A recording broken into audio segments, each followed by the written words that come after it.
Jauh ya. Yang mau kopi bikin sendiri.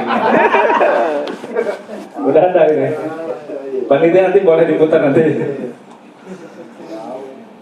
Baik, alhamdulillahirabbil alamin. Pada malam hari ini kita semua memasuki pengajian putaran yang ke 18 ya. Saya ada catatannya, cuma belum dibuka. Kita ini ke 18 bulan kemarin, ke 17. Alhamdulillah oleh guru kita sudah mulai membaca kitabnya, kitab Zubat. Baru ada satu dari kita nih, saya yang beli kemarin. Bagi bapak ibu yang mau beli, bisa juga nanti menghubungi saya ataupun langsung ke Kiai. Kitabnya 2 jilid, murah ini, 100.000 dapat 2. Ini nggak habis setahun pakainya. Seperti itu pengen investasi. Bismillah dulu ya niatin. Bagi nanti bapak-bapak, ibu-ibu yang berminat untuk membeli kitab, bisa nanti menghubungi saya ataupun nanti langsung ke Pak Kiai.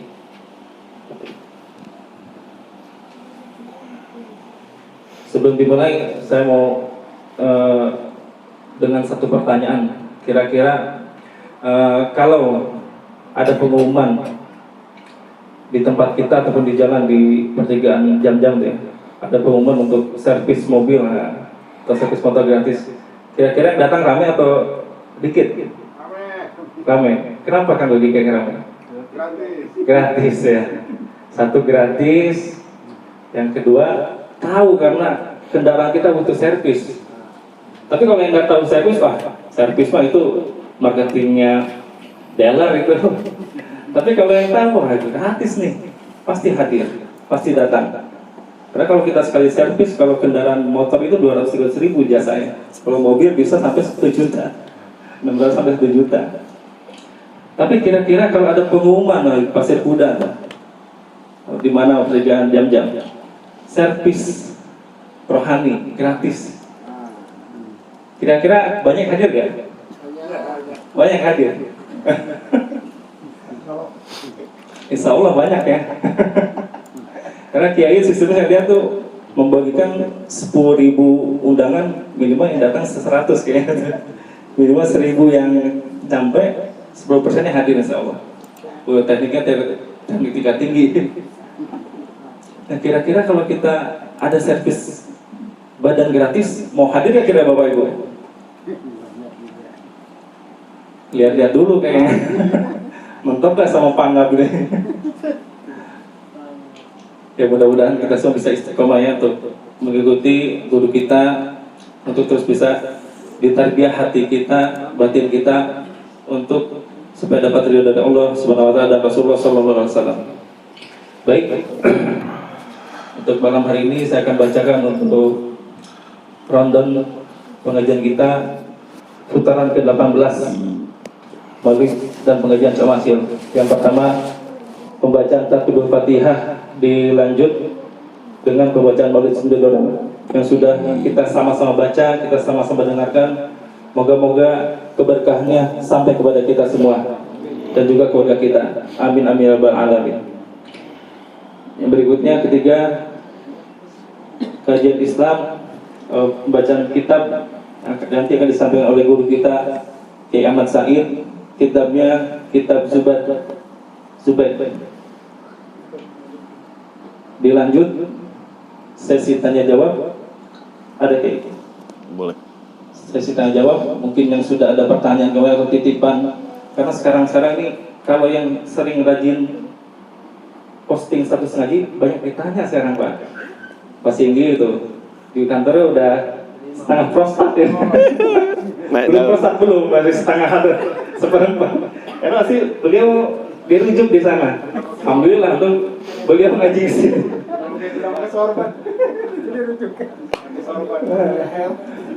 Jadi kalau ada pertanyaan yang kira-kira ragu, pasti di kantor tuh pasti begitupun saya sama. Jadi luar biasa ya fitnahnya.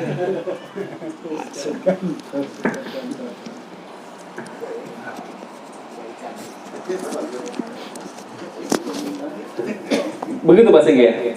Iya. Tapi tahlil belum ada yang undang kan? Tahlil belum ada yang undang, tahlil suruh baca. Ayo baca tahlil. Kasubaknya nggak pakai tahlil. Ya, jadi fitnahnya kita luar biasa ya. Jadi orang awam sekarang itu dia nggak bisa bedakan mana santri, mana ustadz, mana setengah ustadz atau setengah ustadz, mana kiai. Ada semua yang udah pakai sorban sebut kiai semua. Kiai yang asli bisa ngamuk gitu. Udah belajar ngaji udah 20 tahun, 30 tahun. Disamain dengan yang baru 5 tahun dan 10 tahun. Dan mungkin nanti pemahamannya itu berbeda, apalagi yang dengan tidak ada sanad. Baik, yang berikutnya nanti setelah tanya jawab mungkin ada nanti kuis. Nah, kuisnya nih hadiahnya udah banyak ini, udah disiapkan panitia. Ada sembako, parfum dan kopi lestari. Di kopi lestari ini nanti khusus bapak-bapak ada berikut parfum. Untuk ibu-ibu ada sembakonya adalah rahasia. Jadi ibu-ibu harap menyimak dengan jeli nanti nih. Ini pertanyaannya dari Kiai langsung. Dan yang terakhir nanti ada titipan doa dari beberapa jamaah untuk diminta doa untuk almarhum maupun yang sedang sakit. Baik, langsung saja kita ke acara berikutnya, kajian baca nadom dulu, baru nanti kajian kita. Baca nadom kitab Zubat yang dipimpin oleh Ustadz Markudin dulu. Silakan Pak Ustadz.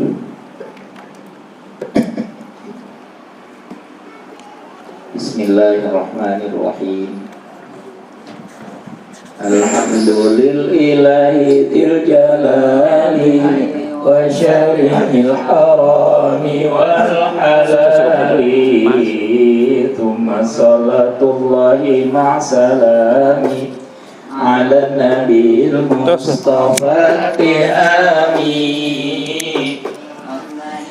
hadi min ad-dalali wa afdali sahbi wa khairi ali wa ba'du hadi zubadun nadamtuha abyatuha alfun bima qazituha yasulu hifduha ala al-atfali nafi'atun limubtadir rijali takfi ma'at taufiqi lil mustaghili in uhimat wa utabi'at bil amali fa'mal walau bil ushri kazakati takhruj bi nuril ilmi min dhulmati fa'alimun bi ilmi lam ya'mal mu'adzabun min qabli ubadil wathan wa kullu man bi ghairi ilmin ya'malu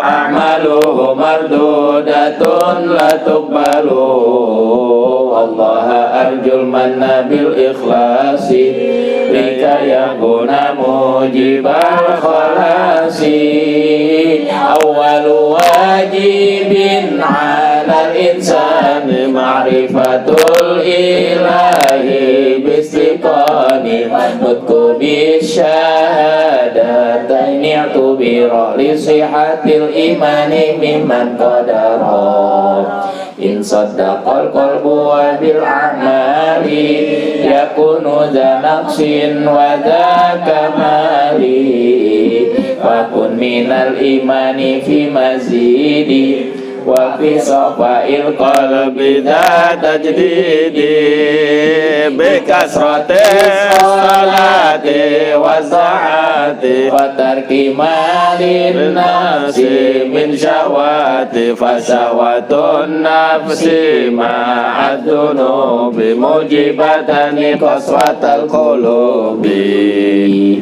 fa inna ab'adal qulubin nasi min rabbina rahim qalbun qasi la tukhallisu illa ma'aniyati haitsu tukhlasu fasahihin niyata qabla al-amali wa tibiha maqrunatan bil awwali wa in tudim hatta balagta akhirah wastasawaba kamilan fil akhirah. Dah situ. Nah, yang banyak-banyak.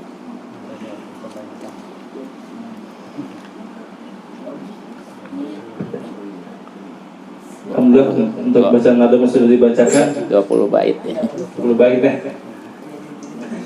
Selanjutnya pembacaan atau penjelasan kajian Islam kitab Zubat oleh guru kita Kiai Ahmad Said alaihi faltabut maskura sallu ala Nabi Muhammad. Allahumma salli wa sallim wa barik alaihi.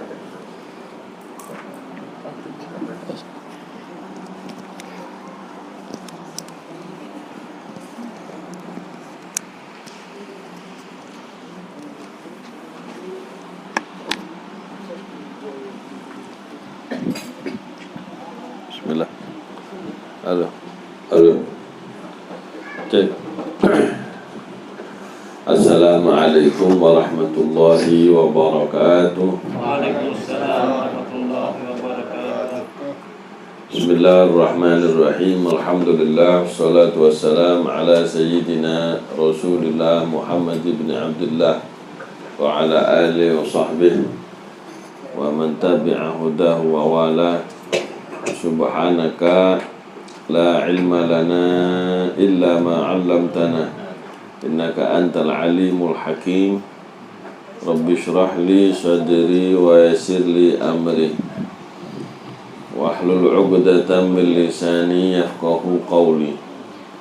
Rabbi zidni ilma warzuqni fahma.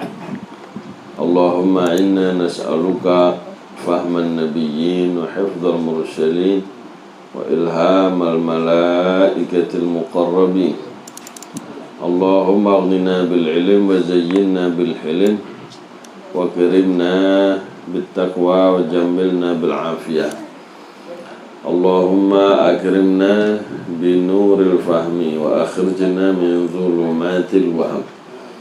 Ya Fattah ya Alim, ya Fattah ya Alim, iftah alaina fathan qariba waftah alaina fathan mubina birahmatika ya arhamar rahimin. Amma ba'du. Alhamdulillah, nikmat dari Allah Subhanahu wa taala kita bisa mendapatkan inayah taufik dari Allah Subhanahu wa taala untuk bisa hadir kembali di majelis kita, di majelis bulanan di Cihir. Moga-moga Allah Ta'ala senantiasa memberikan limpahan anugerah keberkahan dalam setiap pertemuan kita. Sepulangnya kita membawa ilmu manfaat diiringi dengan taufik dari Allah Subhanahu wa Ta'ala untuk bisa mempraktekkan dan mengamalkannya dalam kehidupan sehari-hari, sehingga kita bisa membuktikan, bisa merasakan betapa hidup itu benar-benar memerlukan ilmu dan amal. Tanpa ilmu, tanpa amal, ibarat orang masak nggak pakai resep, ataupun ada resep tapi nggak dipraktekin. Ya, apa sebabnya? Macam-macam.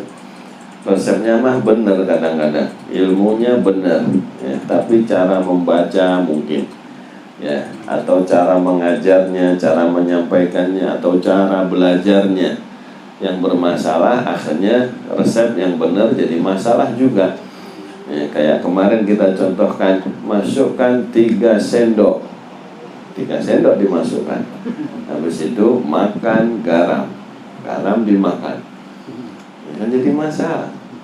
Harusnya kan masukkan 3 sendok makan garam, gitu ya. Jadi yang dimasukkan garamnya apa sendoknya? Garamnya, gitu. Tapi ini karena diberhentiin, gitu. Jadi urusan berhenti, intonasi itu aja ngaruh di dalam pemahaman, di dalam praktek, ya. Apalagi zaman now, tadi sudah didengarkan kita semua Ya, kita nggak tahu yang ngajar di hadapan kita ini apa benar-benar ya, validasi keilmuannya, bagaimana sejarah dia mendapatkan ilmu, kita kadang nggak tahu. Mau tanya juga udah kadung dipanggil ustadz, apalagi udah kadung dipanggil kiai, masa kiai itu mau tanyain kan? Itu masalah. Ini alhamdulillah. Terakhir penjelasan tentang sahabat Nabi. Itu juga baru kita ngobrol barusan. Ya, kita pernah ada majelis maulid tahunan, ya. Di situ dikasih kuis tanya jawab. Ada ketua majelis, ada ustazah, ditanya apa definisi sahabat, kagak ngerti. Sahabat Nabi kagak tahu jawab. Jangan-jangan Nabi juga nggak tahu definisinya ya.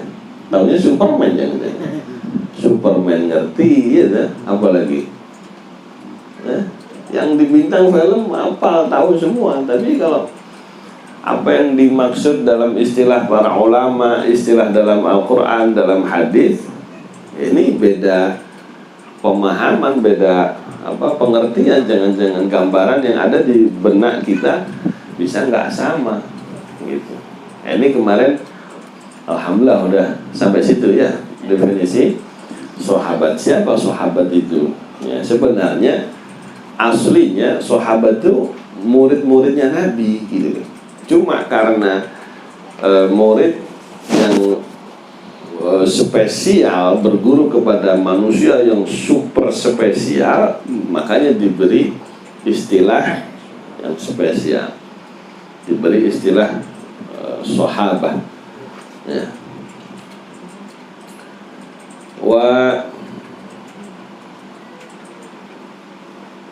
Di syarah juga hampir semua syarah mendefinisikan ya, man ijtama'a bin Nabi sallallahu alaihi wasallam mu'minan bihi fi hali hayatihi fil ardi wa mata 'alal iman. Sahabat adalah semua orang yang pernah berkumpul sama Nabi dalam keadaan beriman sama Nabi. Di masa hidup Nabi di bumi dan meninggal dalam keadaan beriman. Man ijtama'a bin Nabi. Yang pertama orang yang berkumpul dengan Nabi. Berarti Abu Jahal kumpul dong sama Nabi. Iya, tapi dia nggak beriman. Itu nggak bisa disebut sahabat.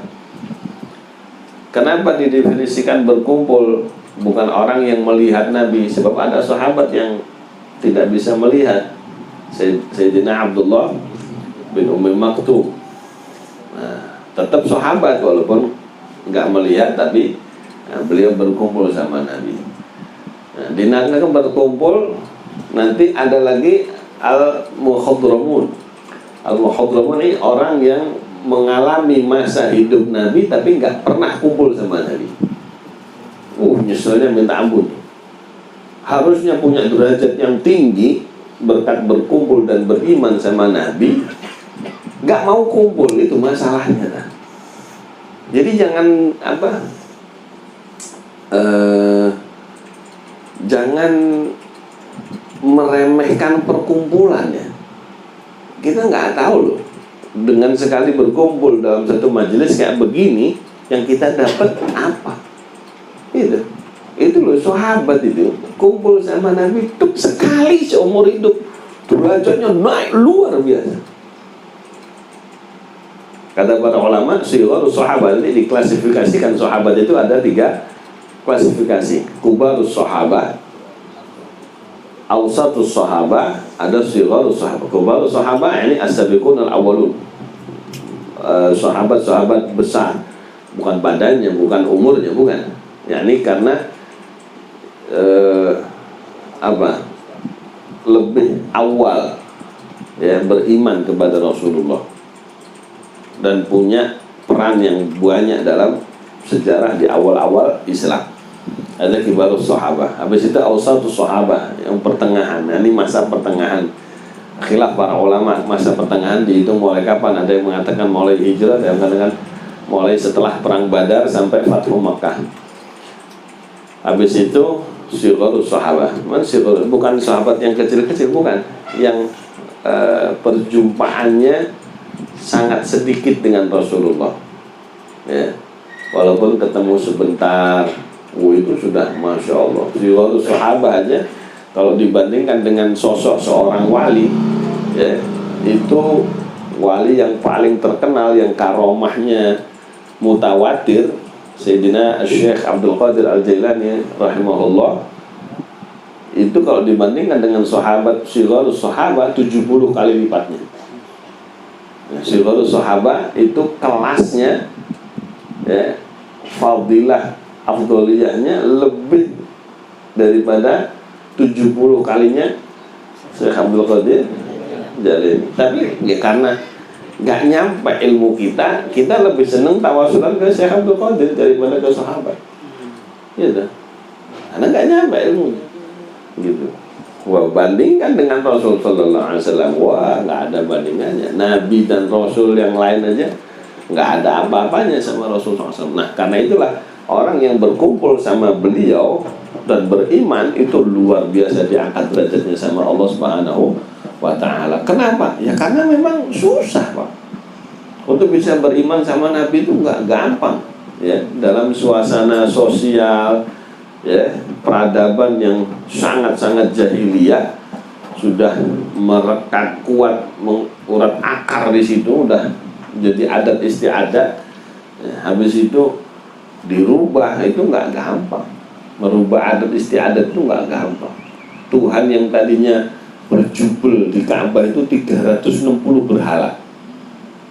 Ka'bah di dalamnya dan sekelilingnya 360. Habis itu ada orang baru ngajarin Tuhan hanya satu. Coba, ruwet nggak?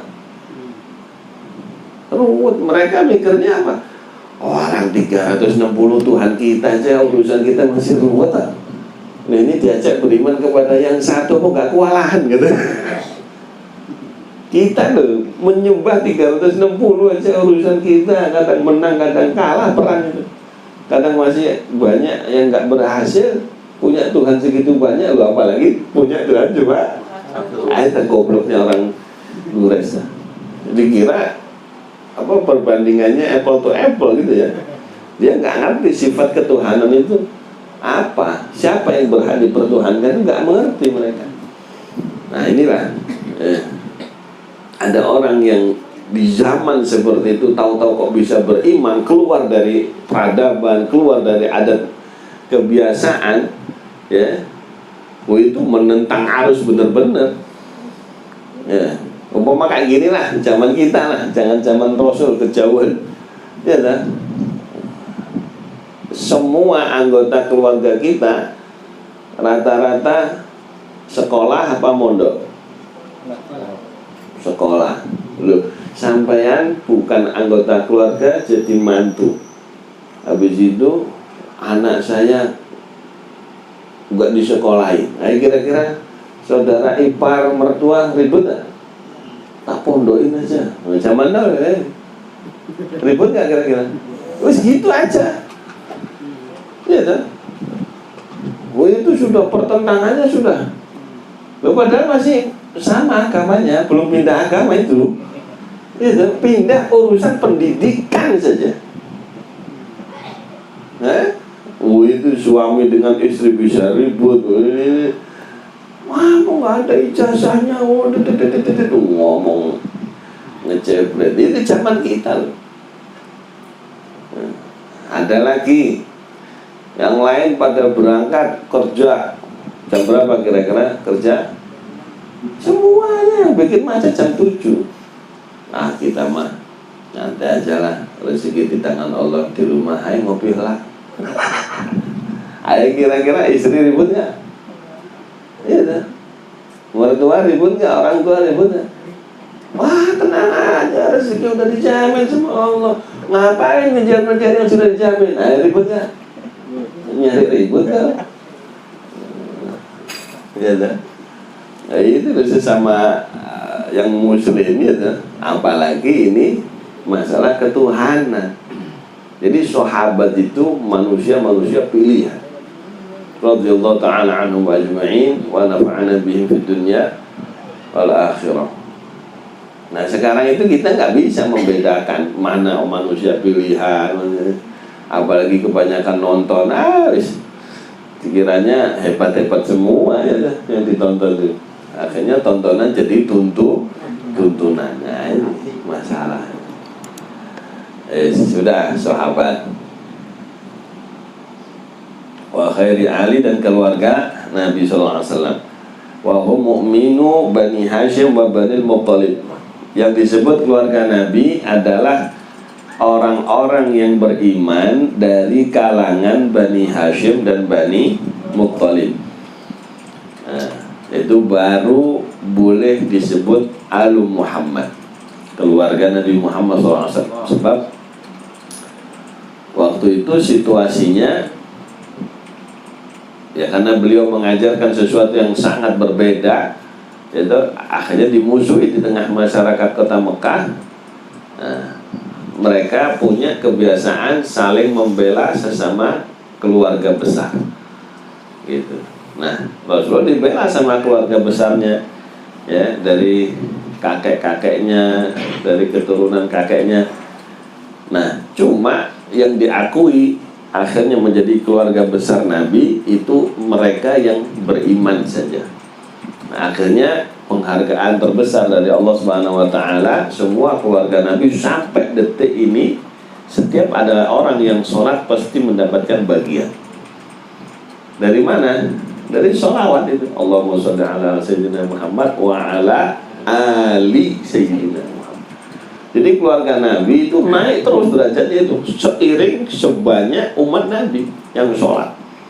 Umat Nabi sholat 10 juta itu pahalanya ngalir semua itu. Gitu. Itu keistimewaan keluarga Nabi SAW. Nah, mereka dalam mazhab Syafi'i adalah orang-orang dari Bani Hashim dan Bani Muttalib ibnai Abdi Manaf. Keduanya keturunan Abdul Manaf. Jadi Abdul Manaf itu punya 4 anak, yang 2 menentang, yang 2 beriman, gitu.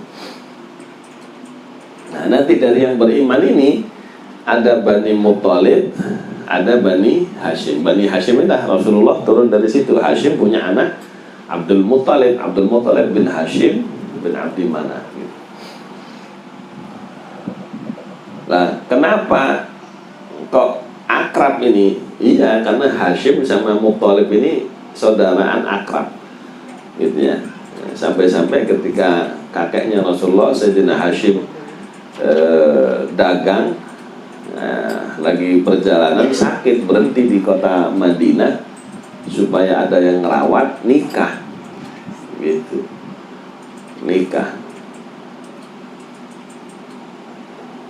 Nah, nikah dengan Sayyidah Salma, kalau nggak salah namanya, Salma dari Bani Najjar.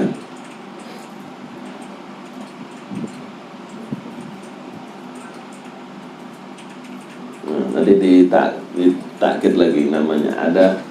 Ada beberapa nenek Rasulullah SAW, nenek yang dari Abdullah siapa, nenek yang dari Abdul Muttalib, ya, nenek yang dari Hashim.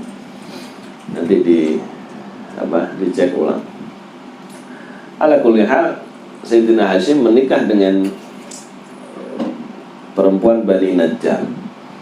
Akhirnya dari pernikahan itu lahirlah Syaibatul Hamad, kakeknya Rasulullah. Nama aslinya bukan Abdul Muttalib, bukan. Abdul Muttalib itu budaknya Muttalib, gitu. Artinya Abdul Muttalib itu budaknya Muttalib. Loh, kok bisa jadi nama budaknya Muttalib? Ada ceritanya.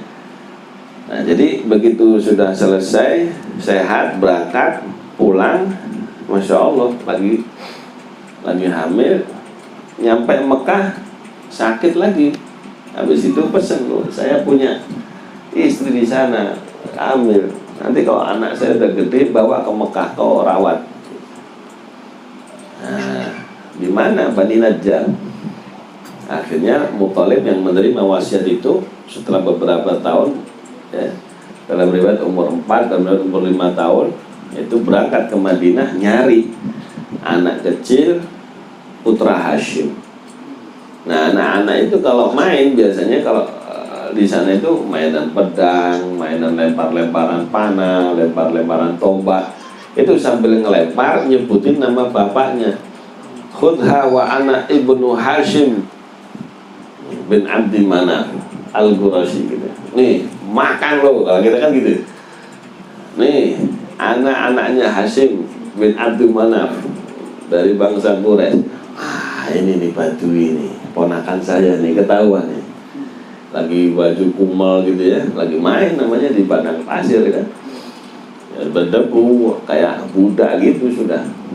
Akhirnya disuruh ikut, nggak mau, pamit ke Ummi Ati, nggak mau, diambil paksa. Itu lagi main, dibawa, digendong, dan bawa kabur ke Mekah. Lah, keluarga kakek Rasulullah itu Bani Abdul Manaf itu, Abdul Manaf ini tokoh ya, terhormat di Mekah, punya nasab, punya kedudukan mulia gitu, yang berhak ngatur Ka'bah. Wah, nyampe masuk kota Mekah bingung ini, waduh. Nanti kalau ditanya itu siapa ini?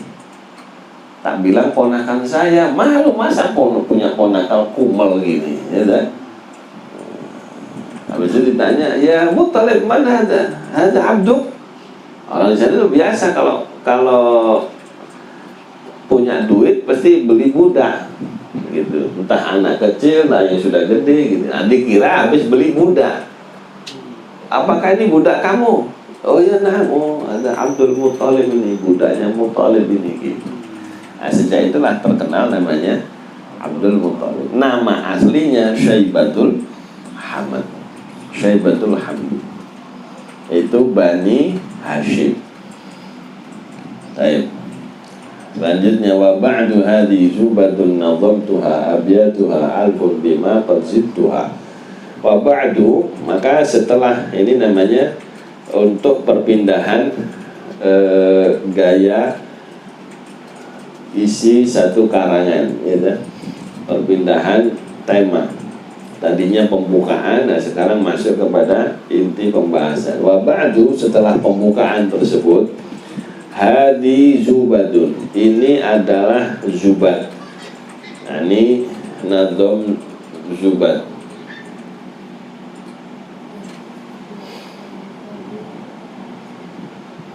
Nah, ini maknanya, dan setelah kami sebutkan pembukaan, di sana ada bismillah, ada pujian, sholawat, salam.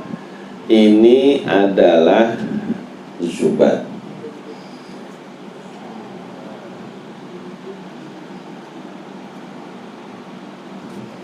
Zubat jam'u zubdatin. Zubat itu jamak dari zubdah. Zubdah khairul laban al-mustakhraj. Zubdah itu intinya susu yang diperes, ya. Intisarinya susu yang dikumpulkan itu namanya zubdah. Apa kalau sekarang kayak keju gitu, ya, kayak yogurt gitu, ya.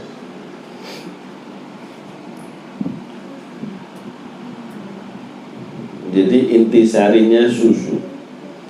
Nadom tuha, yang saya rangkai, yang saya kumpul. Wahadi zubatun nadom tuha abiyatuha, adapun bait-baitnya alfun, berjumlah 1000. Jadi beliau menyusun nadom. Kalau dari pembukaannya adalah masalah fikih, karena disindir dalam pembukaan ada wasyari'il halali wal harami, ya kan? Wasyari'il harami wal halali, berarti akan membahas masalah halal haram. Berarti kira-kira ilmu apa? Ilmu fikih. Jadi beliau menyusun nazam ilmu fikih, jumlahnya 1000 bait nazam. Waduh, 1000 bulan. Jadi kita ngajinya ini Lailatul Qadar, Pak. 1000 bulan lah. Kalau sebulan satu kan 1000 bulan berarti kita ngaji ya. Lailatul Qadar ini. Lailatul Qadar 84 tahun. Kira-kira 84 tahun lagi udah aki-aki semua. Makanya ini agak dikebut ya penjelasannya, yang penting paham. Abyaduha alfun bima qad zidduha, 1000 itu dengan yang sudah ada tambahannya baik di muqaddimah sama di khotimah. Jadi enggak 1000 pas, jadi ada lebih-lebihnya sedikit lah. Gitu.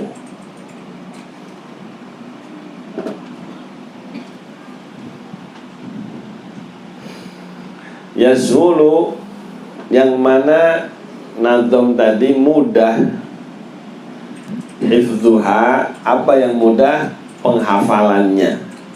Ya, tenang, nazam itu gampang hafalinnya, kata beliau gitu ya, alal atfali, bagi anak-anak. Jadi kalau yang bisa ngapal masih anak-anak. Ini kalau nggak bisa apa udah agak-agak. Kalau ibu-ibu nggak bisa ngapal berarti ini. Walaupun masih muda nggak bisa ngapal ya, salah malum ya.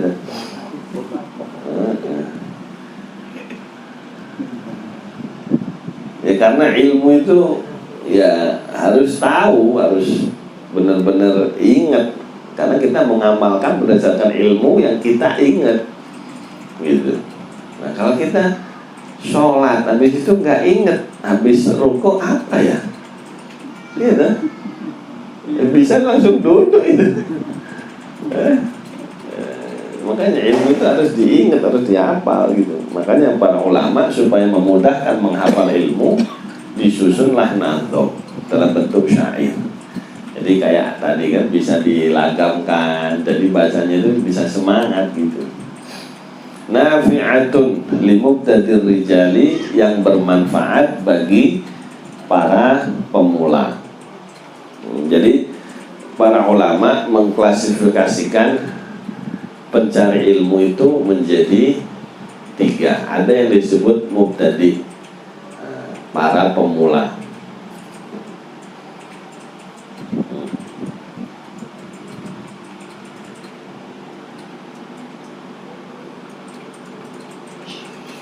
Apa para pemula? Huwallazi lam yasil fil ilmi ila halatin yastaqillu fiha bitaswiril masail. Pemula adalah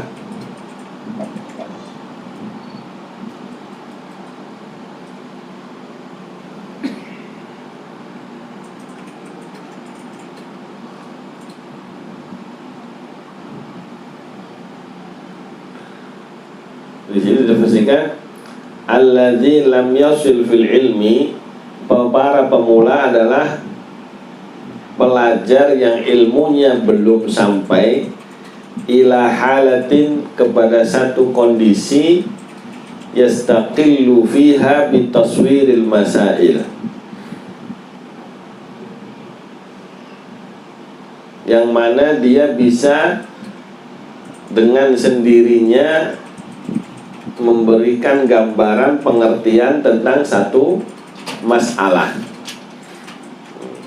Jadi kalau mubtadi itu yang penting hafal, dikasih pemahaman baru ngerti.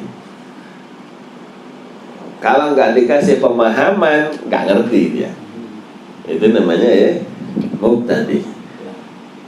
Wa in istaqalla bitaswir wastahdara ghaliba ahkami dzalikal ilm wa amkanahu iqamata dalil 'alaiha fa wa in istaqalla bitaswir wa in balagha ilaiha, kalau dia bisa sampai ya untuk menggambarkan masalah secara sendiri, memberikan gambaran masalah. Jadi dia bisa menjelaskan apa bedanya rukun, apa bedanya sunnah, ya, apa bedanya syarat dengan rukun gitu ya. Ya. Orang tadi, pokoknya rukunnya 6. Apa beda rukun dengan syarat? Nggak tahu, pokoknya yang rukun yang ini. Gitu. Itu tadi. Orang mutawasid yang pelajar yang pertengahan, ya, balagha ilaiha, dia sampai pada keadaan bisa dengan sendiri ya, memberikan gambaran ya, dia bisa memberikan gambaran, bisa memberikan penjelasan dengan sendirinya. Terus naik lagi, wa in istaqalla bitaswir wastahdara ghalib ahkam dzalikal ilm wa amkanahu iqamata dalail 'alaiha fa huwa al-muntahi. Kelas yang puncak, kelas yang tinggi, pelajar kelas tinggi, dia bisa memberikan gambaran ilmu secara mandiri, bisa bikin contoh sendiri gitu ya. Terus dia hafal hukum-hukum ilmu tersebut secara dominan, banyak hukum ya, misalnya 100 bab niat ada 7 ya, definisi niat, hukum niat, tempat niat, bedanya, tujuannya niat, seterusnya hafal dia ya, tentang masalah-masalah dalam satu ilmu, dan dia bisa memberikan dalil dalam setiap masalah tadi, maka ini kelas muntahi. Nah, ini pelajar kelas top. Jadi kita ngaji sampai mutawasid itu belum tahu dalil, cuma sudah mulai ada gambaran gitu. Kenapa sih kok batal? Apa batal itu? Gitu. Ya mulai ada gambaran. Apa alasannya? Apa sebabnya? Nggak ngerti. Kalau dia ngerti, ngasih alasan, ngasih ilat hukum, ngasih dalilnya, ada mulai muntahi. Kalau sekarang mubtadi itu santri, mutawasid itu para ustadz yang ngerti dalil dan perbedaan dalil, khilaf antar dalil itu kiai. Ustadz sebagian ada yang ngerti dalil, ustadz lah gitu. Ini masalah nggak ngerti, lughatan, istilahan nggak paham, ngaku ustadz. Nyantri aja nggak pernah kok. Ditanya apa wudhu, lughatan nggak ngerti, arti wudhu secara bahasa nggak paham, secara syar'i nggak paham. Jadi ustadz, lu ajib banget ya. Nggak boleh, harus dikebukin orang kayak begini. Nipu urusan agama lebih bahaya daripada nipu urusan dunia. Gitu? Al-Imam Asmu'i atau ulama salaf yang lain mengatakan nisfut tabib yadurru bil abdan. Setengah dokter itu membawa mudarat kepada badan, bisa malpraktek ya. Dia setengah ngerti kedokteran, nyoba. Orang bisa mencret, bisa salah obat, overdosis, bisa modal. Nah, nisful faqih, setengah ngerti agama, yadurru bil adyan, bisa membawa bahaya bagi agama itu sendiri. Makanya jangan kaget sekarang ada pesantren tutup, ada majelis bubar ya, kayaknya ada yang nus-nus tadi. Apa nus-nus? Setengah-setengah. Orang Indonesia ini kan ngomongan disingkat-singkat, nisfun jadi nus gitu. Ini orang nus-nus, ini orang setengah-setengah gitu. Setengah ustadz, setengah kiai, bubar majelis. Iya, bahaya. Gitu. Setengah ustadz itu biasanya anak umur 10 tahun mulai oleng nih, sambilan, sambil ngincer tahlil, sambil ngincer tahlil sepi bikin ziarah, ziarah sepi bikin manakib, manakib sepi bikin apalagi wafat, jualan wafat, apa wafat ya? Jimat kayak gitu-gitu. Jimat lagi nggak laku, air sholawat dijual, jadi gitu-gitu dah. Gitu. Coba kan dipikir-pikir kenapa air sholawatnya yang dijual, ajarinlah jamaahmu sholawatan aja, bisa buka praktek masing-masing. Wah, anak gak laku hati kalau gitu. Ini kan urusannya emang bisnis, Pak. Apa lagi itu? Itu bukan urusan agama, bukan. Gitu. Yang pintar loh ya. Awas, jangan sampai ada dusta di antara kita. Ini yang nus-nus ini ngamuk-ngamuk sama saya ini. Saya bilang aja kebongkar nih, kedok saya. Bodoh amat, ya, emang kau pikirin. Daripada kau nyesatin umat, mending kau tobat ya dah. Nus-nus. Paham ya? Mubtadi santri. Ya, santri.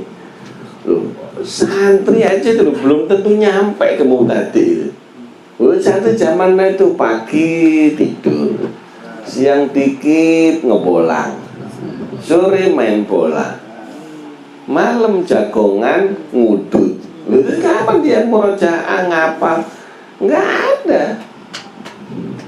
Itu yang di pondok zaman sekarang. Oh, tahu-tahu pulang jadi ustaz, enak amat. Ya, tanpa verifikasi, tanpa validasi, tanpa ada ujian apa kompetensi fit and property test, nggak ada. Nggak ada, Pak. Makanya kita bikin majelis forum al-muwasalah wal mudzakarah. Ayo coba ente ngaku, ya tampil sana di depan para kiai, depan para ustaz.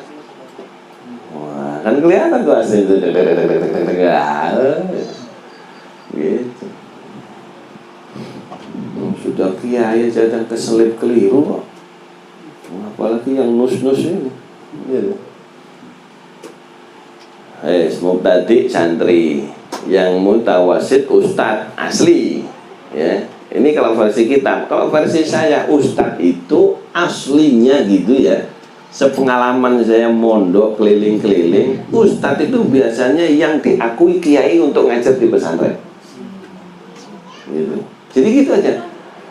Antum dulu di pesantren pernah ngajar nggak? Udah gitu aja. Berapa lama? Sempet ngajar nggak di pesantren? Kalau nggak sampai khidmah ngajar di pesantren, pulang dari pondok mu'alim. Mu'alim. Bukan ustaz, bukan. Mu'alim. Gitu. Sebab apa? Nggak sampai diakui sama kiai. Kalau dia kepintarannya, kepandaiannya, itu sampai diakui sama gurunya, waktu di pondok ketahuan, wah, ya sudah kamu khidmah ngajar. Ada ustaz.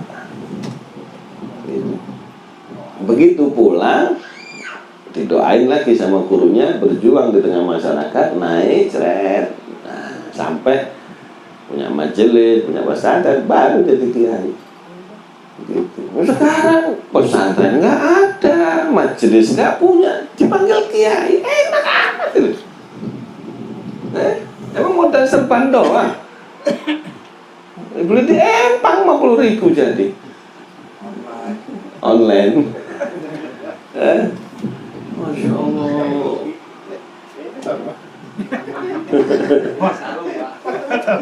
Itu mau ronda, beda lagi.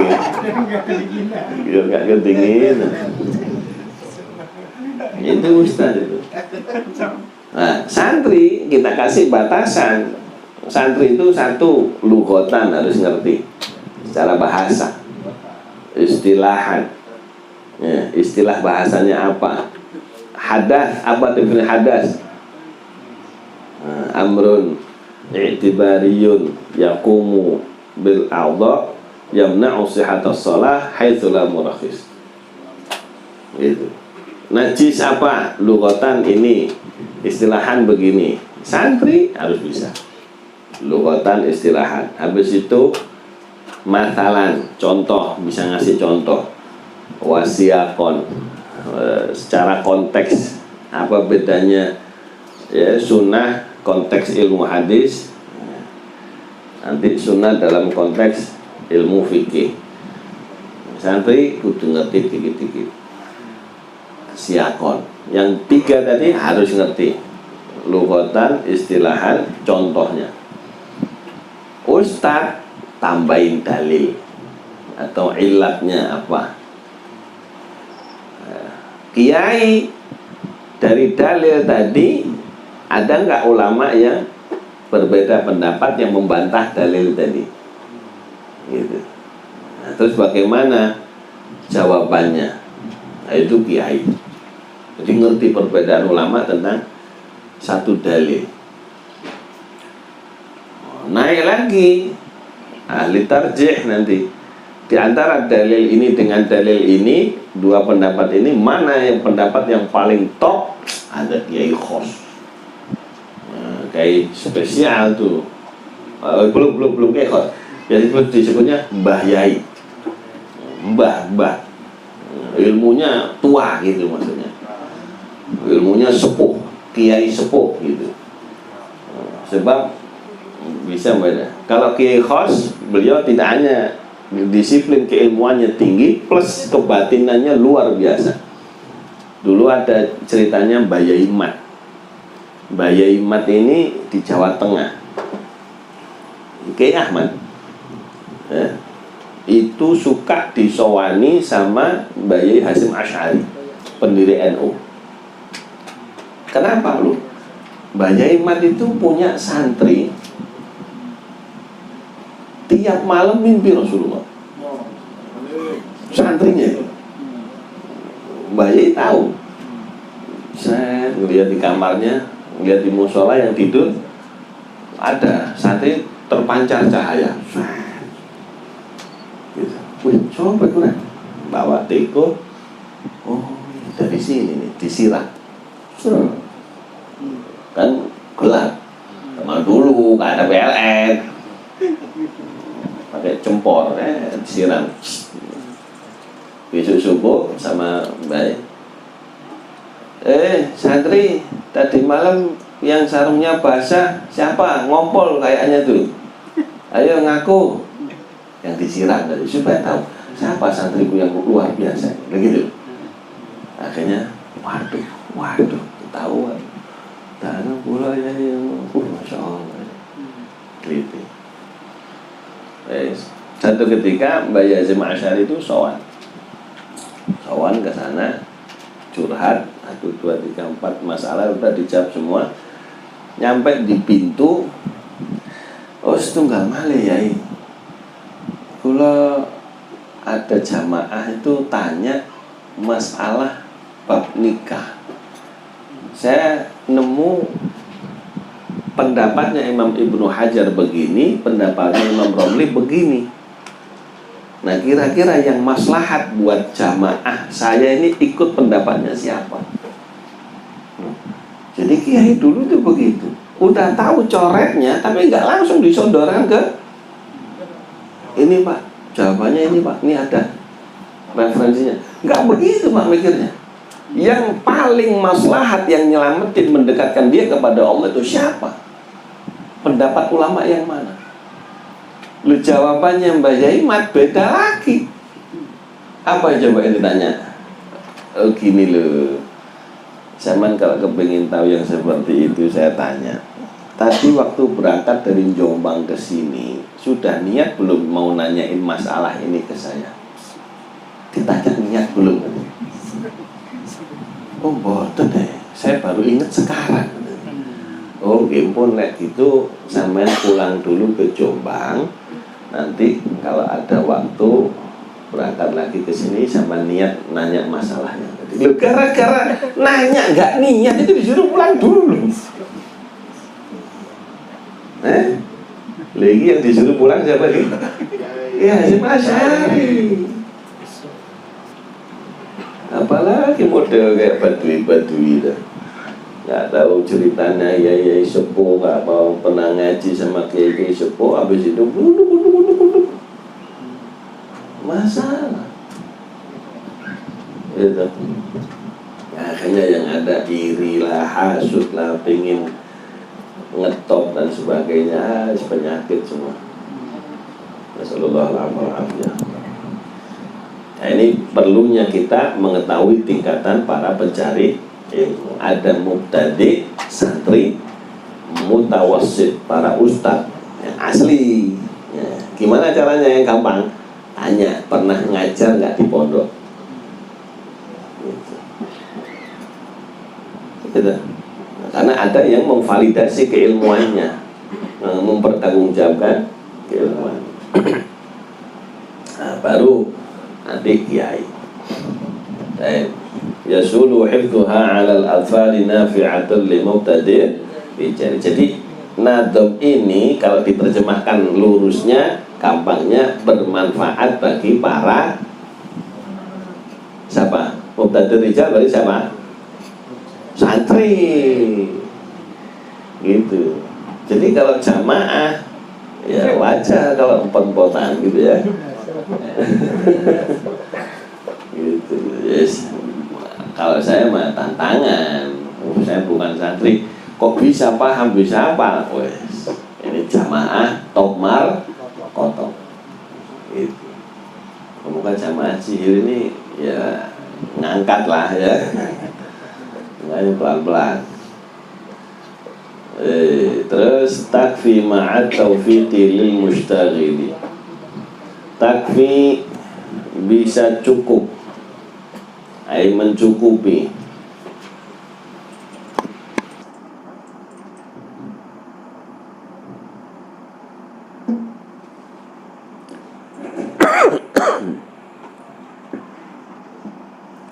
Takfi ma'at taufiqi bisa mencukupi zubat ini ma'at taufiqi apabila diiringi dengan taufik dari Allah lil mustaghili bagi orang yang menyibukkan diri mempelajari fikih gitu ya, yang menyibukkan diri ngaji fikih. Infuhimat jika difahami benar-benar, wa utbi'at dan jika diikuti apa nazm zubat ini bil amali dengan amal. Jadi nggak perlu ngaji kitab gede-gede, ini aja cukup gitu. Nah, cuma ada beberapa syarat. Satu, bisa cukup kalau ada taufik dari Allah. Allahumma ya man wafaqa ahlal khair lil khair wa a'anahum alaih wafiqna lil khair wa a'inna alaih. Makanya gitu, doa itu perlu kita baca. Ya, baca setiap selesai majelis baca. Amin minimal ya. Allahumma ya man wafaqa ahlal khair. Ya Allah, wahai yang memberikan taufik kepada ahli kebaikan, kepada ulama yang ngarang kitab, kepada ulama yang ngajar, kepada para ulama yang dulu belajar sampai beres ya dah. Ada ahlul khair.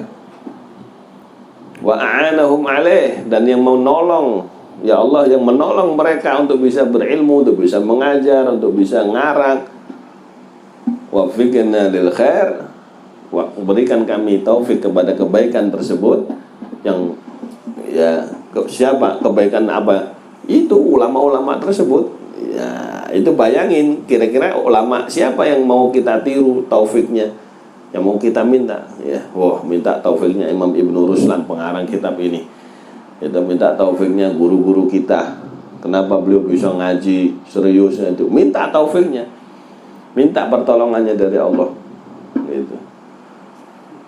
Wa a'anu ma'al wafiq lil khair wa inna alaih. Wafiq, beri kami taufik kepada kebaikan tersebut dan tolong kami. Wah, ini kalau nggak ditolong, waduh, berat kita nyampe kayak gini. Nah,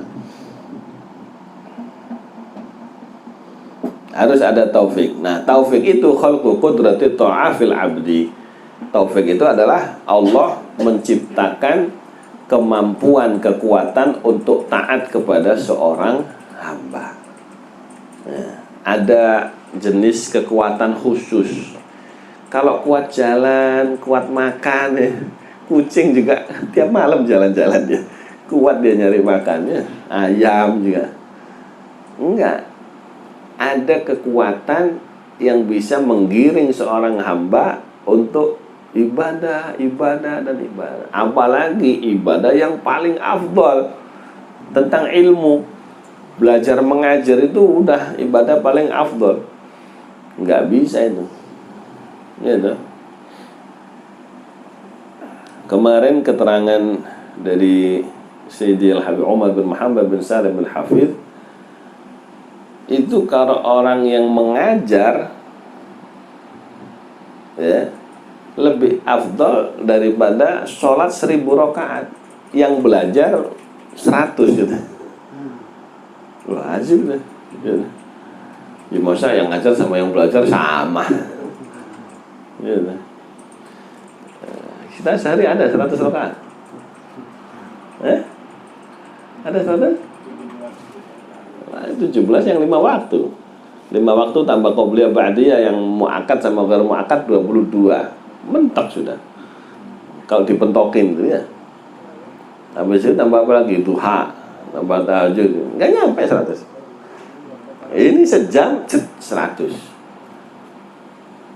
Yang belajar. Yang ngajar 1000. Makanya capeknya sama kayak 1000 rukuk sujud pulang ke tepar.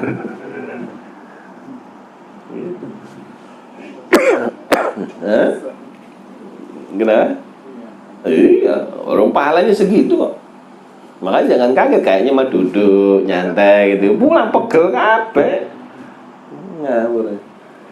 Pahalanya luar biasa. Satu, minta taufik. Ya, moga-moga kita dapat taufik sama Allah Ta'ala. Ya, ujung rambut sampai ujung kaki kan dikasih taufik semua sehingga bisa ibadah terus. Gitu. Yang kedua harus menyibukkan diri. Gitu. Nah, kesibukan kita investasinya apa? Investasi waktu ya untuk ilmu. Harus itu sehari berapa jam. Gitu. Kepingin jadi ahli ya harus melewati 1000 jam.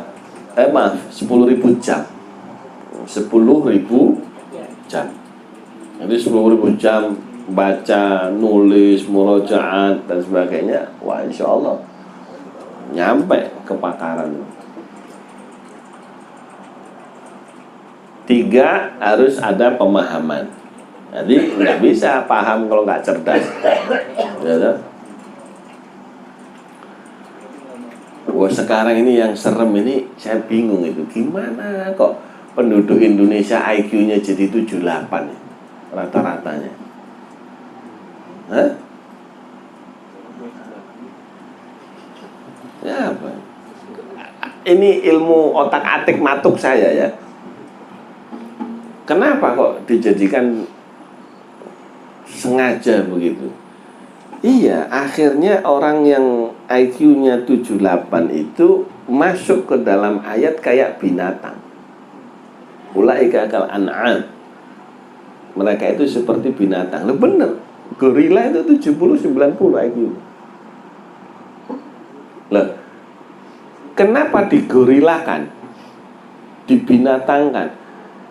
3 sarana ilmunya bangsa Indonesia ini ya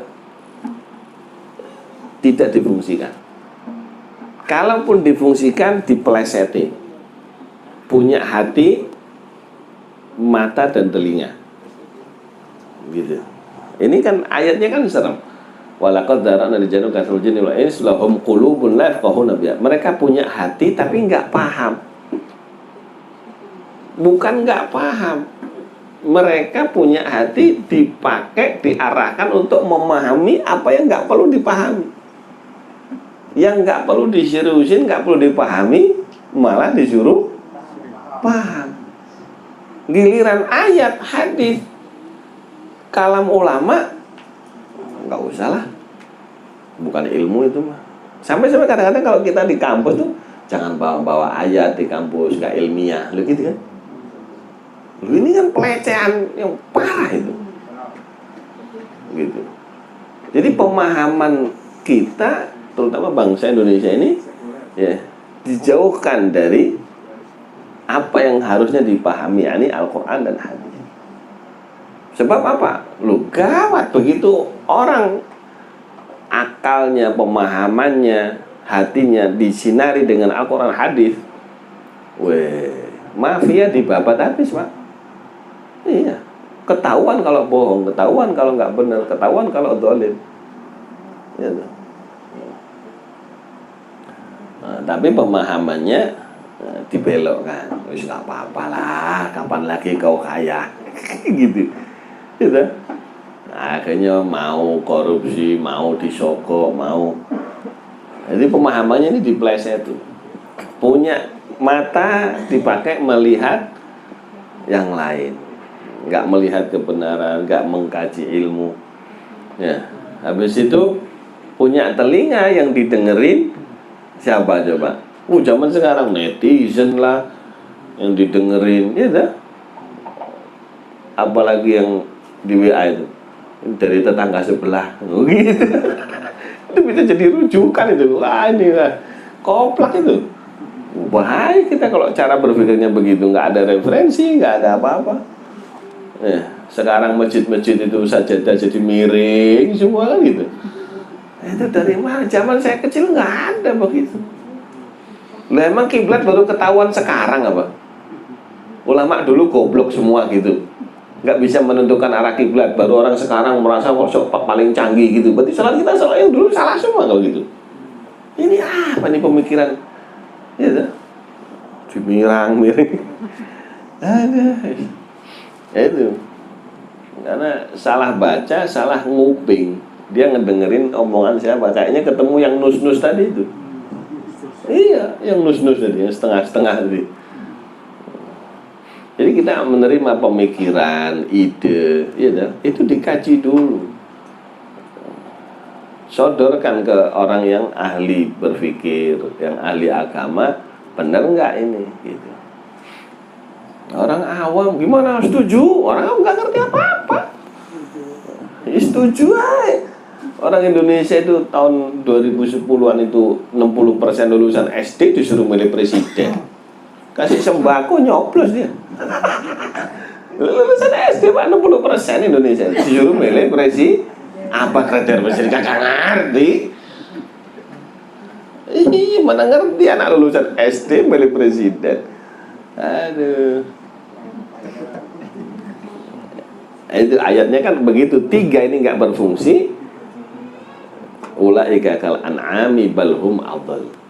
Kalau pemahaman kita yang harusnya dipahami nggak paham, harusnya dilihat kagak kita lihat, nggak kita teliti, nggak kita baca, harusnya kita mendengarkan yang benar dari sumber yang valid, nggak kita dengerin, maka orang ini kayak binatang. Nah sekarang terbukti ayat ini, gitu loh. Pendidikan kayaknya banyak sekolah, banyak kampus didirikan, ternyata IQ-nya cuma 78. Persis kata Allah, ulaika kal an'am balhum adall. Nggak ada, Pak, binatang menjual sarangnya itu nggak ada. Binatang menjual rumahnya sendiri itu nggak ada. Yang ada di negeri Konoha itu kekayaan negaranya dijual. Wa'mal walau bi usyri kaz-zakati takhruj bi nuril ilmi min dzulmati. Dan amalkan yang keempat, ya, paham tapi nggak diamalin, nggak bisa, harus diamalkan walaupun 1/10 kaz-zakah, seperti masalah zakat. Ini yang sunnah-sunnah 1/10 lah, sunnah-sunnah itu kita amalkan. Takhruj bi nuril ilmi min dzulumat.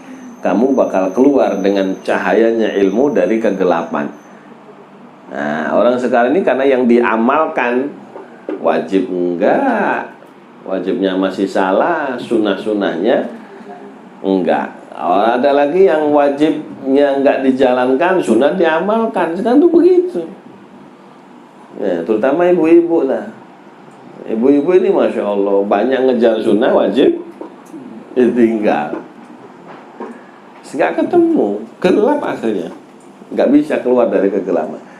Makanya orang sekarang kalau bingung, tahu gelap gitu. Itu jawabannya udah pasti. Pasti nggak pernah ngaji, kalaupun ngaji kagak diamali. Semoga-moga yang sedikit ini ya, bisa kita amalkan. Ya. Cari ilmu-ilmu yang wajib, cepat selesaikan. Ini kan baru satu dari 3 ilmu wajib, baru fikih. Nah, nanti ada ilmu akidah. Alhamdulillah di sini muqaddimahnya ada akidah. Terus ada ilmu akhlak, tasawuf. Nah, ini di akhir nanti ada ilmu tasawuf. Wah, nunggu bait ke 1000, kapan beres ini? Makanya itu, waduh, Masya Allah, ini luar biasa. Semoga semuanya sehat, panjang umur ya. Kita diberi taufik sama Allah Ta'ala untuk bisa meningkat terus dalam ilmu dan amal soleh, sehingga kita meninggal dalam keadaan husnul khotimah. Amin ya rabbal alamin. Wallahu a'lam. Monggo silakan. Ada waktu mau tanya jawab pas 11 menit bonus ini, 1 jam 11. 10.16 sekarang.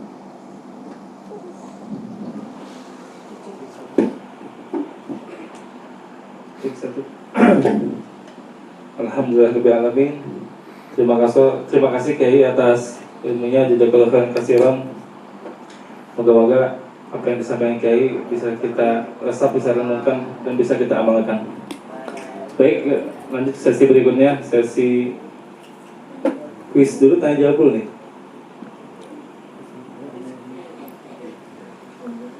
Quiz dulu, tanya jawab dulu mungkin ya. Mumpung masih ingat. Silakan yang mau ditanyakan. Mas Singgi, silakan.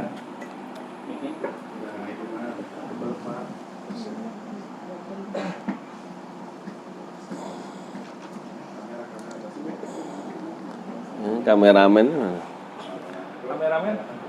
Assalamualaikum warahmatullahi wabarakatuh. Terima kasih pada MC dan Pak Kiai juga atas pencerahannya.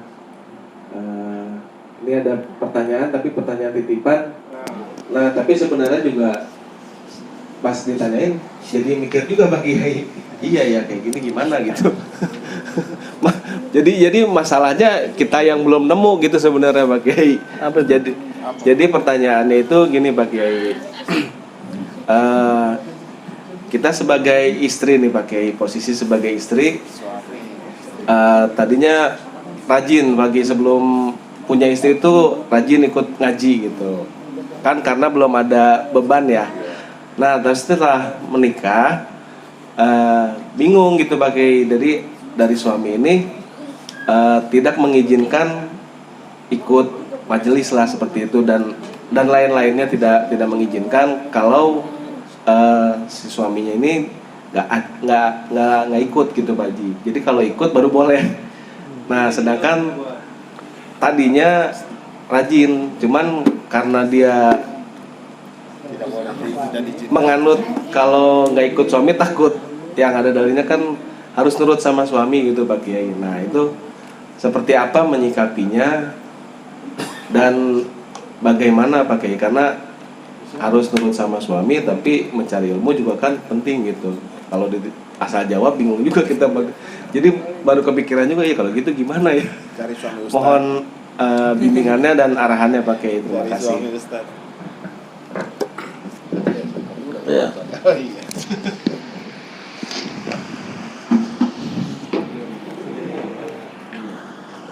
Ini kan jawabannya kan tidak sesulit yang kita bayangkan. Yang masalah itu kan bukan suami tidak mengizinkan sebenarnya. Gitu. Itu akar permasalahannya dari mana? Ya, dari awal. Dari awal itu kita menikah tanpa ilmu menikah. Gitu.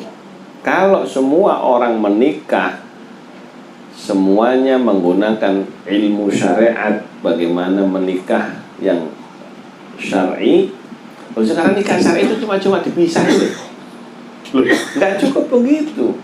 Nikah syar'i itu wali rukunnya ya. Wali, saksi, calon suami, calon ini ijab kabul 6. Itu semuanya harus memenuhi syarat. Sekarang wali daya warhamuhuma kama rabbayani shaghira ini sudah nggak ngerti milih calon mantu itu gimana, nggak ngerti. Jadi yang kena masalah nanti kalau kasusnya seperti itu ya suaminya dapat dosa kalau suaminya nggak bisa mencukupi ilmu wajib. Sebab suami itu qawwamuna 'alan nisa, harus mendidik. Kalau nggak boleh ngaji di rumah, ada pengajian sama suami, ahlan wa sahlan. Ya, nah itu nggak enaknya jadi orang perempuan itu di situ. Kata orang Jawa, neraka katut surga nunut. Jadi kalau kita ketemu suami yang nggak bener, neraka katut, ya ikut ke neraka. Ke surga harus nunut suami. Apa nunut ini? Ikut. Kalau mau ikut, kalau enggak mau nurut, itu orang perempuan harus ngerti. Dan ini bapak-bapak yang punya anak perempuan, ajarin anaknya. Nah, anak sekarang itu diajarin sama Bollywood, diajarin sama apa lagi? Drakor. Iya, dikira hidup itu cuma meriketehe, kucu-kucu tahe. Ya, yang penting makan cinta, makan asmara, beres. Loh, ini hidup dunia nyata, real. Ketika suami nggak punya ilmu, pasti istri gersang. Pasti dia kepengen ngaji. Tapi kalau sudah suaminya mencukupi, kagak bakal. Iya, kagak. Nah ini dua-duanya. Nah, sebelum nikah itu ada diantisipasi sama syariat. Idza ja'akum man tardawna fi dinihi wa khuluqi. Kalau datang kepada kalian wahai bapak, wahai wali yang punya anak perempuan, orang yang Anda ridhoi. Dalam apa? 2, agama dan akhlaknya. Jadi para wali itu gimana caranya ridho tentang agama seseorang, tentang akhlaknya seseorang. Berarti ada penelitian, ngetes dulu. Nabi Musa itu dites 8 tahun Pak, ngebalain kambing. Kita kan tinggal ngelamar, tahu-tahu Qabil tuh nggak pakai 8 tahun. Nah besok yang korban pasti istri, yang korban pasti anak. Gitu. Jadi ini masalah yang timbul dari mana? Awalnya. Gitu. Nah kita menyelesaikannya dipotong. Akar permasalahan nggak pernah dibahas. Gitu. Jadi yang tobat mana? Ya ngomong ke wali. Walinya nanti ngebales. Lah kan kamu yang mau sama dia. Ayo. Dulu yang minta dinikahin sama dia siapa? Kata wali kan gitu. Habis kau tak pilihin sama bapak nggak mau. Kamu milih pilihanmu sendiri. Ya, kalau begitu ya jangan nyalain siapa. Gitu. Jadi syariat itu sudah komplit Pak, nggak bisa saling menyalahkan itu. Makanya wali itu kalau memang ayahnya sampai disebut wali mujbir, bisa maksa. Karena apa? Loh, iya kadang-kadang wanita itu kalau sudah kepincut, apa kepincut itu? Kesengsem, iya. Apa bahasanya? Udah naksir. Oh, sampai ada nyanyiannya kok. Kotoran rasa coklat kan begitu. Jadi saking parahnya itu. Itu bahasa hadis. Hubbuka syai' Yu'mi wa yusim. Kamu cinta kepada sesuatu, bikin tuli, bikin buta. Tuli itu artinya dikasih tahu bapaknya sendiri kagak nurut, ya toh, ngelihat kenyataan yang butek itu kayaknya indah, ini kan nggak bener. Habis itu anak muda sekarang, ya Pak, kalau kita menikah tanpa dasar cinta, nanti rumah tangga gimana? Ya toh. Ini harus tahu semuanya. Ini saya kasih secara loh, itu kebanyakan orang, kata Rasulullah, tungkahul mar'atu li arba'in. Wanita dinikah karena 4. Ini dasar orang semuanya, mau kafir, mau muslim, mau siapa, menikah pasti milih 4. Li jamaliha, wali maliha, wali hasabiha, wali diniha. Karena cakep, kuning, mengkel, begitu dipotong, kecut. Ya kan? Cakep, asem. 2, harta. 3, punya kedudukan nasab, keluarga besarnya punya nama. Yang keempat karena agama. 3 ini nggak berlaku. Rasulullah, syariat kita memilihkan agama. Loh, kok bisa? Apa kebutuhan agama itu kok bisa mencukupi harta, mencukupi? Nah, ini yang perlu dilogikakan, perlu dipahami. Sebab apa? Yang 3 ini kan satu apa? Relatif, subjektif, ya, tergantung. Menurut ini cakep, menurut ini enggak. Nah, terus temporer. Kalau pas lagi nggak luka, kalau pas habis kecelakaan, habis kebakaran, apakah rumah tangga kita terus bubar gara-gara sudah nggak cakep lagi? Wah, kamu tidak secantik dulu.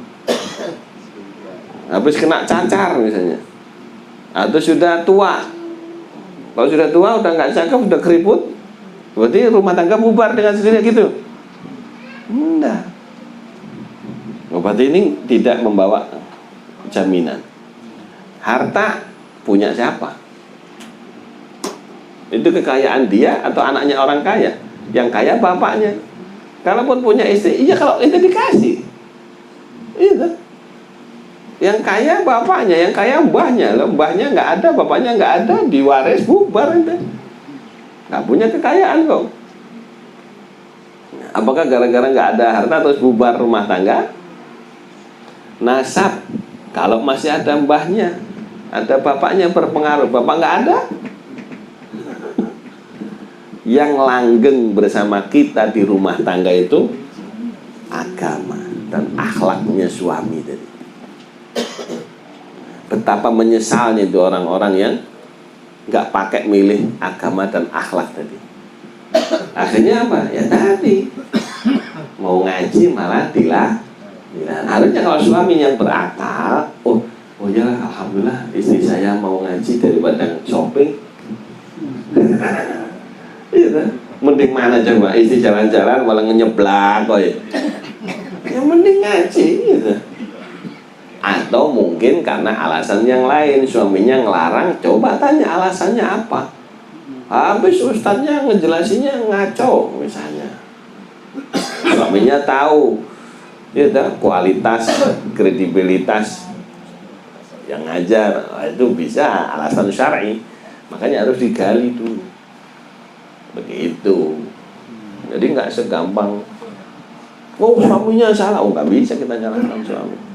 Mungkin punya alasan, gitu. Dan dibalik itu yang kalaupun gurunya sudah benar, pengajiannya fardu ain masih dilarang juga, nah, nanti silahkan dirembukkan sama kita punya orang tua, wali kita dulu gimana. Nah, barangkali bisa merubah pendapatnya suami tadi. Begitu? Masih ada yang mengganjal, Pak Sigit? Komplit itu, iya.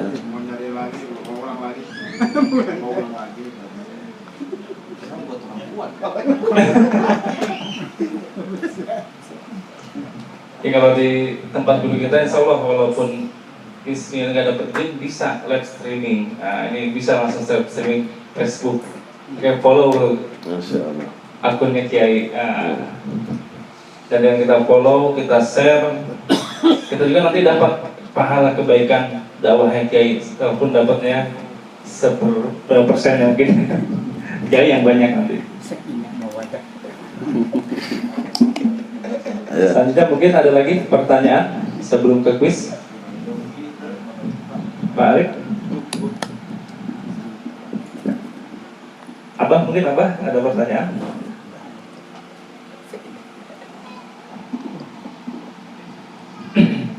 Saya juga ada satu titipan. Masya Allah. Jadi ada pertanyaan, seorang muslim itu di akhir kalamnya tuh ada yang mengatakan harus mengucapkan kalimat talqin la ilaha illallah ataupun diteruskan Muhammad Rasulullah. Adapun yang mengatakan kalau bacaan dulu dia bacaannya yang selain itu tapi baik juga. Mungkin penjelasannya Kiai untuk kalimat akhir seorang muslim itu minimal itu selamat ataupun sampai beruntung itu seperti apa Kiai? Terima kasih.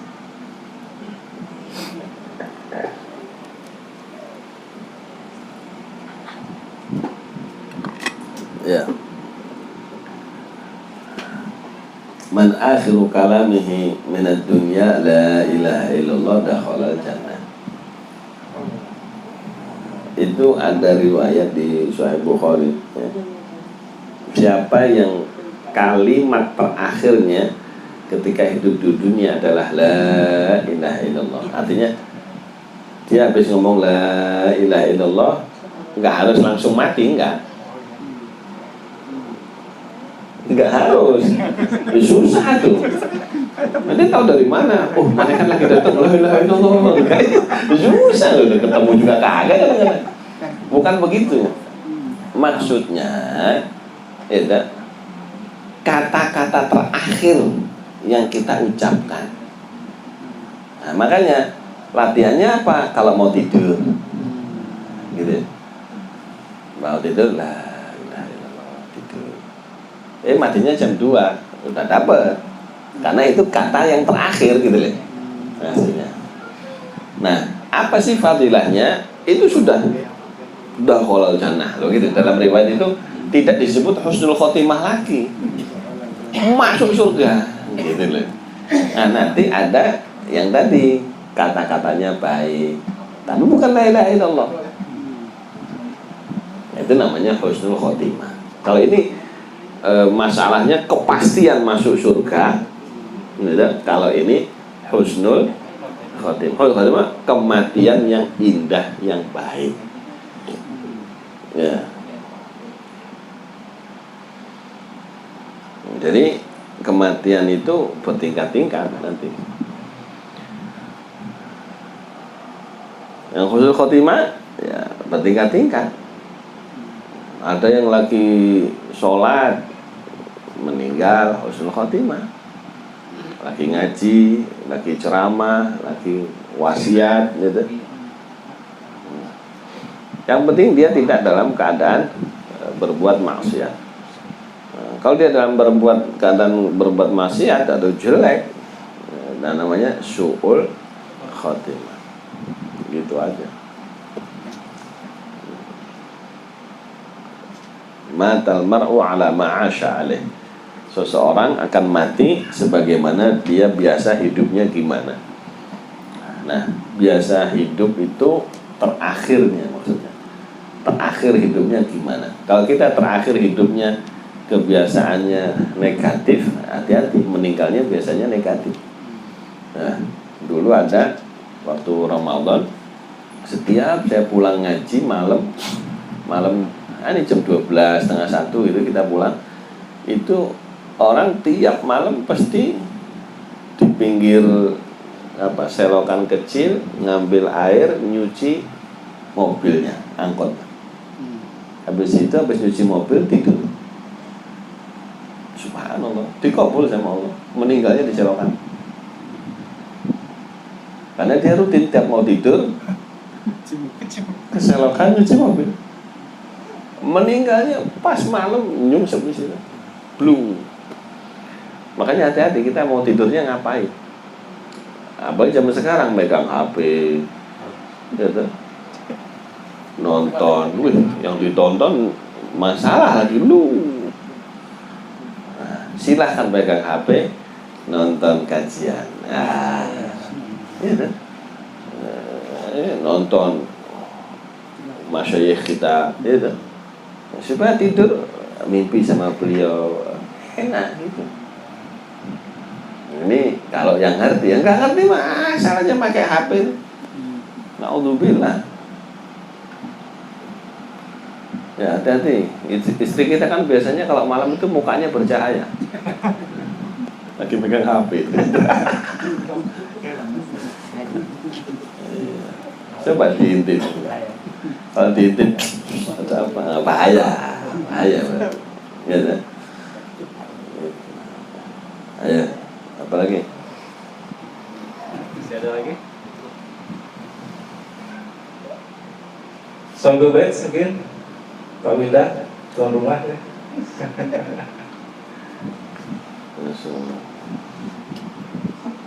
Cukup?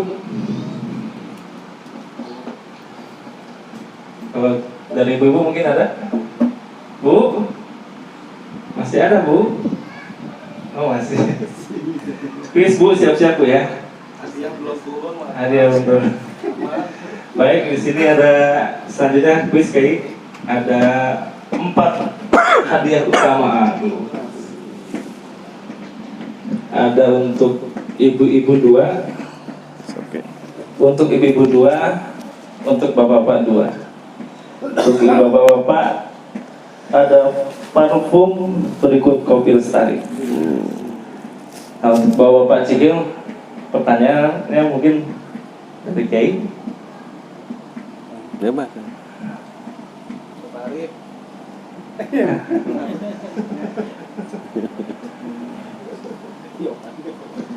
Yang pertama kesempatan untuk bapak-bapak Cihil. Oke. Yang kalau Kiai mungkin nanti berat ya. Saya ngeringan-ringan aja dari saya. Ringan aja. Ya tahu sama tahu gitu. Tadi mengenai kakeknya Nabi Muhammad SAW. Sallu alaihi. Sallallahu alaihi. Dia ada kakeknya Nabi SAW dari Bani Hasim yang menikah di Madinah, menikah dengan seorang wanita dari Bani Nazar. Nah, dari itu lahirlah seorang anak namanya Abdul Muthalib, Sayyidina Abdul Muthalib. Siapakah nama asli Sayyidina Abdul Muthalib? Nah, saya udah ada catatannya nih. Boleh silahkan. Pak Singgi. Siapa? Oke. Alhamdulillah, barakallah nih. Dapat tadi. Saya Pak Singgi ya. Dari sore bantuin gulung-gulung tadi. Baik, untuk yang kedua dari pertanyaan untuk dari bapak-bapak DF satu santri. Pertanyaannya dari Kiai, silakan Pak Kiai. Lengkap sama dalil kalau Kiai santri.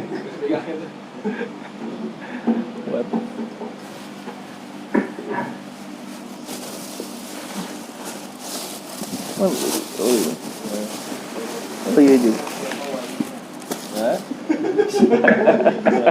Siapa wali?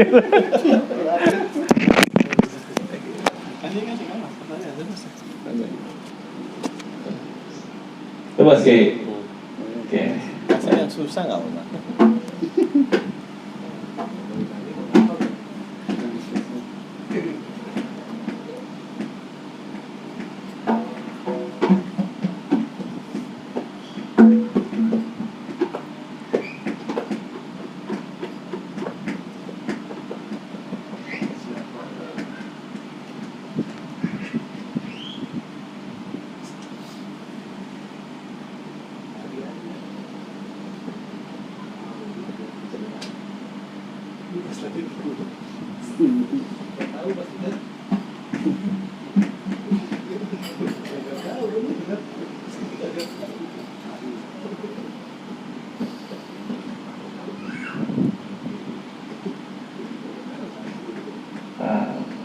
Tadi disebutkan ada 3 klasifikasi nasabah.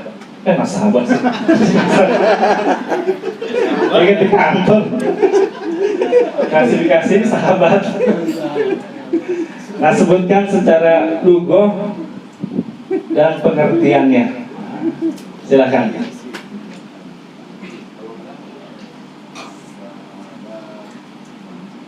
Santri sama ini harus ada bahasa Arabnya ya. Dicampur nggak apa-apa.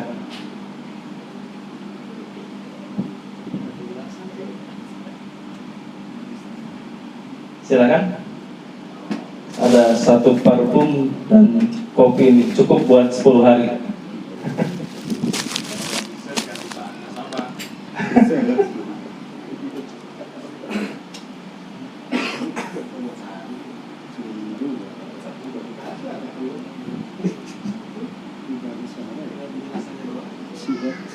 Secara bahasa Indonesia juga nggak apa-apa.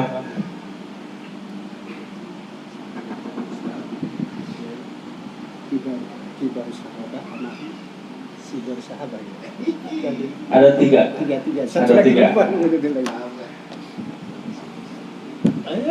Ayo coba dulu, siapa tahu. Udah ada 2 tuh.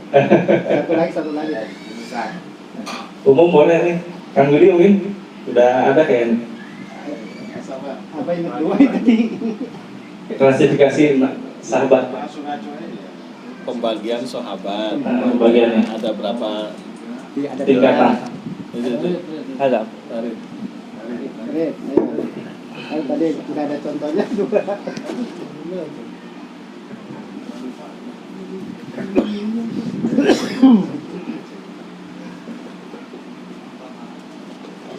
Ibarat sahabat, satu sahabat sama 2 sahabat.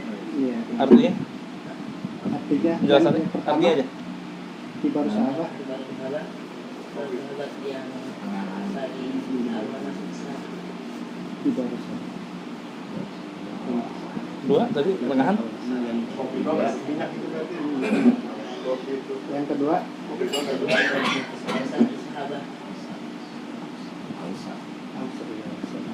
dengan sahabat.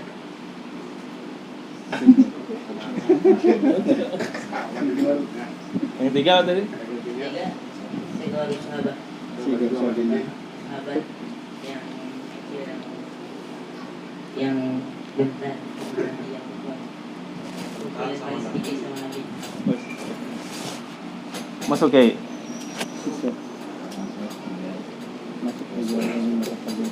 Masuk ya.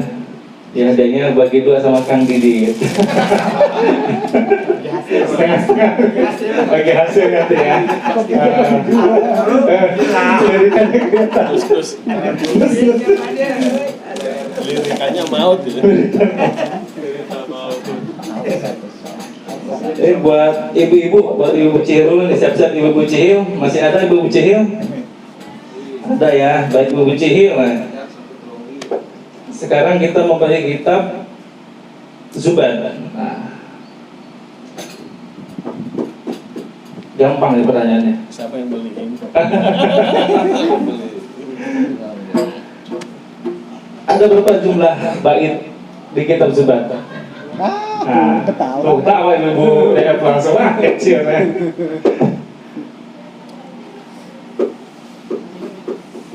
Ada? Asik.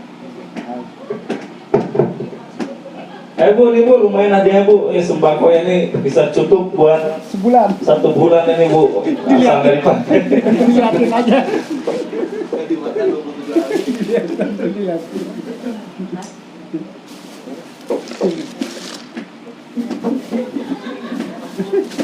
Ayo. Ibu-ibu jangan disontekan Bu. 1.000 Pak Ustadz. Alhamdulillah. Tapi ini lebih. Jujur loh, jujur. Orang Jawa nggak boleh bohong. Oh ini suara Mama Anar. Ini ada contekan Bu ya? Nyontek sama siapa Pak? Dari umi-umi ya. Aman ya, aman alhamdulillah ya. Berarti menyimak semua ternyata nih. Baik, untuk yang satu lagi buat ibu-ibu Dev, pertanyaan mungkin dari Kiai. Saya udah kehabisan bahan. Oke.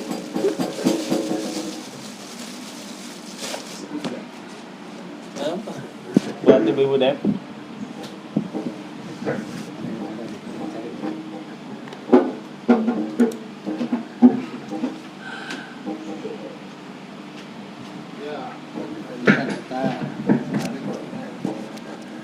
Sebutkan tingkatan orang yang mencari ilmu.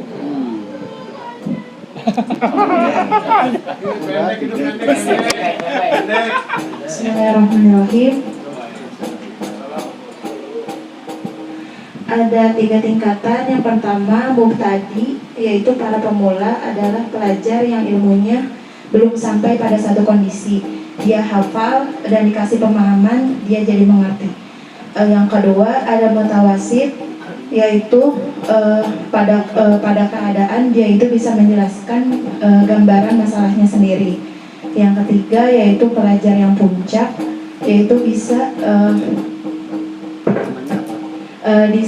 menjelaskan gambaran ilmu sendiri, hafal hukum ilmu, dan bisa memberikan dalilnya. Yang ketiga namanya apa? Namanya apa, Mas? Tadi nggak terlalu kedengar sih. Catatannya Bang. Sama sih nggak ada catatannya soalnya. Ada yang ketiga. Yang Mana ketiga, dengan juri? Sesuai catatan saya ini kayaknya nyatat juga nih kayaknya. enggak, sayanya sih enggak terlalu ngedengar tadi. Cuman pelajar puncak, yaitu contohnya kiai gitu. Cuman sekali. Kalau yang muktadi sama mutawasid kan beberapa kali. Kalau yang pertama itu tingkatannya santri, yang kedua itu ustadz asli, yang ketiga itu kiai. Ada apa namanya? Muntahi. Iya, mutahi. Di sini catatannya mutahi. Itu ada nih. Mutahi. Muntahi. Alhamdulillah, barakallah. Tuh semuanya. Mudah-mudahan taruh bisa Sebulan. naik lagi. Jadi untuk perjalanan hadiahnya untuk yang pertama dan Bapak Singgi silakan ke depan. Silakan langsung oleh Kiai. Kopi Lestari, kopi yang para santri. Ada parfumnya juga nih.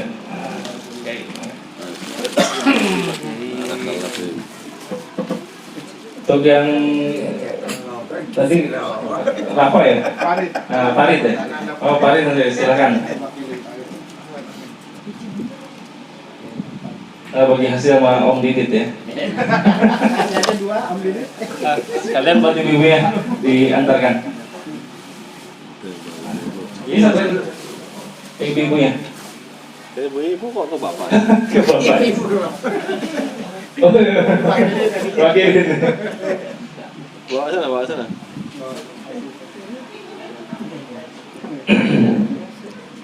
Baik, alhamdulillah kita sudah sampai ke acara yang akhir. Terakhir adalah untuk pembacaan doa titipan untuk ada yang dititipkan orang sakit dan almarhum almarhumah. Ya, terakhir nanti mungkin beberapa hari ke depan ada kegiatan di tempat guru kita di Darul Kutub memasuki bulan Rabiul Awal, itu ada Maulid Arba'in. Ya. Untuk besok juga ada kegiatan tamasya di tempatnya Abah Khair di Desa Cilubang. Jadi bapak-bapak, ibu-ibu yang ada waktu ataupun tidak ada waktu, dipastikan bisa hadir. Kalau nggak hadir secara nyata, zohir, bisa lewat web streaming.